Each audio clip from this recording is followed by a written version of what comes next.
voudrais qu'on donne tout de suite la parole à Christophe Robert. Bonjour. Vous êtes le directeur général de la Fondation Abbé Pierre. La Fondation Abbé Pierre dont le nom va changer, on va y revenir. En attendant, vous payez le prix des accusations d'agression sexuelle sur l'Abbé Pierre, puisque les dons s'effondrent. Moins 30% de dons, sauf que vous n'avez pas moins 30% de gens qui en ont besoin. C'est ça, c'est toute la difficulté. On peut comprendre que les révélations qu'il y a eu sur l'abbé Pierre, comme pour nous, ont été bouleversantes pour beaucoup de monde, la société française, pour une partie de donateurs qui attendent justement le fait qu'on change de nom, mais il y a des procédures et c'est bien normal, donc il faut un petit peu de temps. Mais le problème, c'est que notre action, nous, elle est financée à 97% par la générosité du public, par du don. Nous avons très peu de subventions. C'est le modèle de la Fondation pour financer ces 800, 900 actions par an que réalisent 500 associations pour aider les mal logés. Et vous l'avez dit, les besoins sociaux sont là, sur les expulsions, sur les personnes à la rue, les personnes qui rencontrent des difficultés pour rester dans leur logement, pour payer leur loyer et leurs charges. Donc on est dans une difficulté importante. Il reste encore 15 jours. Vous savez que ce mois de décembre, il est déterminant pour le don. Donc on espère qu'il y aura un sursaut. Mais c'est vrai que c'est un moment difficile. La Fondation elle a été beaucoup soutenue ces dernières années pour apporter des réponses concrètes à ceux qui souffrent. Et là, il y a ce moment-là qui est perturbant du fait de ces révélations de l'abbé Pierre. Alors, je vais vous poser les questions autrement. Est-ce que ça veut dire que vous essayez... est-ce que c'est pas le moment de dire à tous ceux qui nous écoutent, OK, ça s'appelle encore la Fondation Abbé Pierre, on est dans une procédure, on va changer le nom. Mais en attendant, faites abstraction de ça et continuez à donner, parce que sinon, nous, on est obligé de refuser de l'aide à ceux qui en ont vraiment besoin. Ah bah c'est sûr que de toute façon, vous savez, comme nous agissons que grâce aux dons, à partir du moment où les dons baissent, donc nous on va tout faire, toutes les équipes sur le terrain pour apporter les meilleures réponses possibles, pour essayer de générer du soutien. Mais effectivement, s'il y a moins 30% de dons, il y a un moment où il y aura beaucoup moins d'actions qui pourront être réalisées.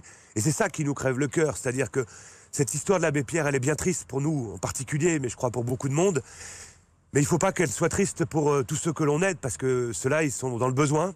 Ils y sont pour rien. Des souffrances que l'on voit tous les jours. Ils y sont pour rien. Ça m'a beaucoup frappé. Je vais même vous dire. Hier, j'étais dans les couloirs du métro et il y avait des affiches qui sont la campagne de la Fondation Abbé Pierre, mais je voyais pas le logo. Je passe devant ces affiches qui sont des affiches très fortes où on voit des enfants dans la rue avec ce slogan, qui interpelle effectivement ceux qui marchent devant, qui disent tous les enfants doivent faire attention dans la rue, en particulier ceux qui y dorment. Et je me suis dit tiens, mais c'est qui fait cette campagne qui était très forte, et j'ai vu en petit en bas effectivement que c'était la Fondation Abbé Pierre, et quand je vois le chiffre qu'on vous révèle ce matin effectivement sur RMC de ces 30% de dons en moins, je me dis mais quand on voit cette affiche, on se dit quel que soit le nom de votre fondation, que ce soit la Fondation Abbé Pierre ou la Fondation Trucmuche, la détresse est toujours là, et donc ils ne doivent pas être pénalisés, ces enfants qu'on voit sur vos affiches, par votre nom. Quand est-ce que vous allez pouvoir changer de nom et que peut-être ça va lever ce tabou qui s'est imposé à ceux qui vous faisaient des dons? Alors, d'abord, vous avez raison, et c'est pour ça que dans cette campagne et cette sensibilisation et les échanges avec nos donateurs, on dit la Fondation Abbé Pierre va changer de nom, par respect pour les victimes, par respect pour le combat. Ce combat contre le mal-logement, on doit le gagner. Changer de nom, mais pas de combat. Et nous, on dit qu'on ne baissera jamais les bras. Pour la question de quand le changement de nom, nous sommes une fondation reconnue d'utilité publique. C'est pas comme une association lambda. Donc nous avons des contraintes administratives du ministère de l'Intérieur, du Conseil d'État, Donc toutes les démarches ont été lancées, ça prend un peu de temps, c'est normal, on espère tout début janvier. Voilà, mais ça ne change pas le combat, ça ne change pas les besoins, vous l'avez dit, et je vous en remercie. Et c'est ça que nous, on veut faire, c'est dire, écoutez, on peut comprendre que c'est bouleversé, mais n'oublions pas tous ceux qui souffrent, et c'est vraiment la mission de la Fondation que d'être au front pour les aider.